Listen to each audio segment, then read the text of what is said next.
Avatar సినిమాతో ప్రేక్షకులని పండారా గ్రహంలోకి ఊరేగించిన James Cameroon ఇప్పుడు Avatar 2తో మరొక సరికొత్త ఊహా ప్రపంచంలోకి తీసుకెళ్లేందుకు రెడీ అవుతున్నారు. ప్రపంచ సినీ ప్రియులంతా ఎంతో ఇంట్రెస్టింగ్గా ఎదురు చూస్తున్న ఈ ప్రతిష్టాత్మక చిత్రం ప్రస్తుతం తుది దశ చిత్రీకరణలో ఉంది. ఇప్పుడు సీక్వెల్తో సముద్ర గర్భంలోని మరో కొత్త లోకాన్ని ప్రేక్షకులకు పరిచయం చేస్తున్నారు. ఆ అందమైన ఊహాలోకాన్ని కాన్సెప్ట్ ఆర్ట్స్ రూపంలో సామాజిక మాధ్యమాల్లో పంచుకుంది చిత్ర బృందం. సముద్రంపై అవతారులు అందంగా నిర్మించుకున్న ఇళ్ళు, సంద్రం లోపల వాళ్ళు పక్షులపై ఈదుకుంటూ వెళ్తున్న దృశ్యాలు ఆ పోస్టర్స్లో కనిపిస్తున్నాయి. ఈ సినిమా వచ్చే ఏడాది డిసెంబర్లో ప్రేక్షకుల ముందుకు రాబోతోంది.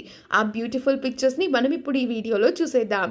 ఈ వీడియో కనుక మీకు నచ్చినట్లయితే మీ అభిప్రాయాన్ని కమెంట్స్ ద్వారా మాకు తెలియజేయండి. మా ఛానల్ని సబ్స్క్రైబ్ చేయడం మర్చిపోకండి.